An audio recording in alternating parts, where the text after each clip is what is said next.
Olá, meu amigo, minha amiga, paz seja convosco. Estamos aqui para falar de mais um concílio da história da igreja, desta vez o concílio de Calcedônia, em 451 depois de Cristo.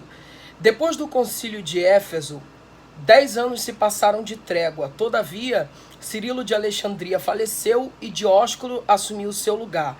Então um novo embate vai eclodir no cenário do cristianismo, quando Eutíquio, chefe de um mosteiro próximo à cidade de Constantinopla, começou a ensinar que a carne de Jesus não era uma carne normal, era uma carne divina e que não veio de Maria.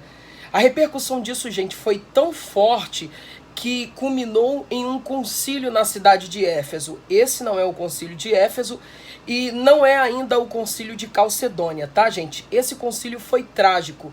Dióscoro presidiu o concílio, proibiu Teodoreto de participar desse concílio, tá? Leão, bispo de Roma, também não pôde chegar, tá? Não pôde comparecer, mas mandou uma comitiva e também mandou uma carta para que fosse lida no concílio. Todavia, não foi lida a sua carta.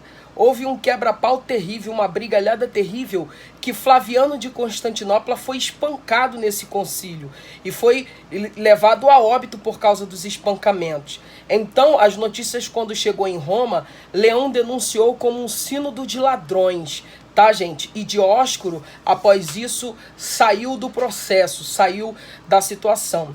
No ano seguinte, o imperador Teodósio morreu quando caiu de um cavalo, tá? E sua irmã Pulquéria assumiu o trono no seu lugar. E isso aconteceu 20 anos após o incidente dela com Nestório. Lembra daquela história de Nestório que eu falei nos vídeos anteriores, quando eu disse que ele proibiu ela de entrar na igreja, que disse que ela tinha dado a luz a Satanás? Então, ela assume o trono 20 anos após esse episódio, após esse caso, tá bom, gente? Só que era muito difícil uma imperatriz permanecer no trono, então ela tinha que casar, mas ela tinha feito um voto de castidade e não queria perder a sua virgindade.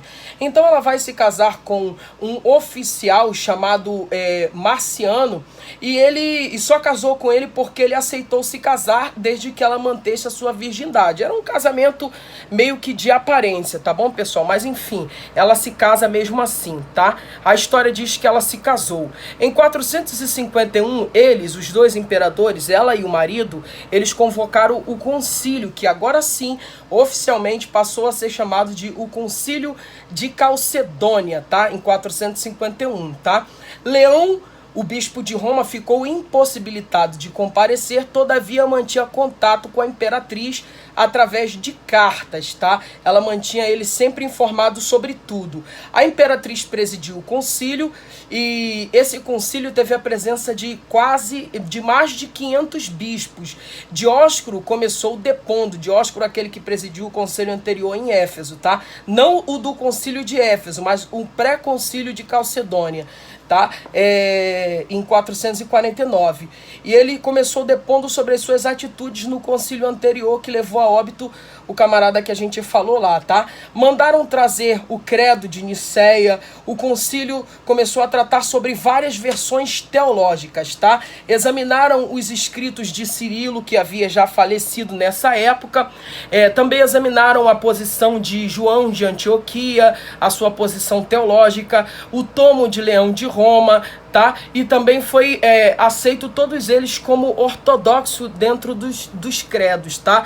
E aí o que acontece? Por fim, ficou decidido no concílio de Calcedônia uma definição teológica que coadunasse tanto com a posição de Alexandria, que enfatizava mais a natureza divina de Cristo, quanto uma posição que coadunasse com a posição de Antioquia, que trabalhava muito mais a ideia da humanidade de Cristo. Enquanto Alexandria sobreexaltava a divindade de Cristo, mas não negava a sua humanidade, Antioquia sobreexaltava a humanidade de Cristo, mas não negava a sua divindade também, tá, gente?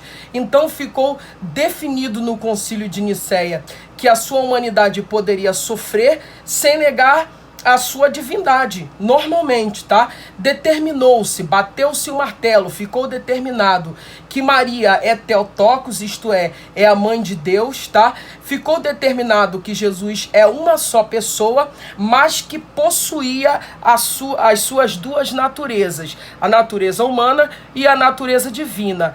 E que a carne de Jesus era uma carne normal, como de um ser humano normal, o que não invalidava a sua divindade. Pessoal, esse é o Concílio de Calcedônia. Eu espero que você tenha gostado. Se você gostou, deixa o seu like. Você que ainda não é inscrito no nosso canal, se inscreva no nosso canal e ativa o sino para receber notificações de novas postagens. Que Deus em Cristo te abençoe de maneira extraordinária. Até o próximo vídeo.